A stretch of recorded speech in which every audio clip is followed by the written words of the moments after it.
কথায় বলে বাঙালিরা প্রচণ্ড পরিমাণে মাখা, ভর্তা এই সমস্ত খেতে খুব ভালোবাসে। তাই জন্য আমার বাড়িতে প্রচণ্ড পরিমাণে হয়। তার জন্য আজকে মেনুতে ছিল চিংড়ি মাছের ভর্তা, তার সাথে ছিল শাক পাতার ভর্তা, তারপরে পটল ভাজা, তারপরে স্যালাড যেটা কম্পালসারি, তার সাথে একটা মিক্সড সবজি, তারপরে ছিল কাঁঠাল চিংড়ি আর তার সাথে ছিল বাটা মাছের ঝোল।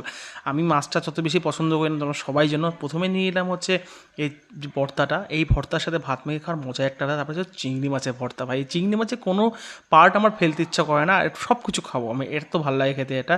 তারপরে ছিল হচ্ছে এই শুক্তা বা মিক্স সবজি যেটাকে বলে, জানি না এটা কী ছিল, হয়তো হয়তো শুক্তা ছিল, কিন্তু এটা খেতে দুর্দান্ত। তারপরে মাছ দিয়ে ভাতটা খেয়ে নিলাম। লাস্টে ছিল আমার ফেভারিট আইটেম কাঁঠাল চিংড়ি।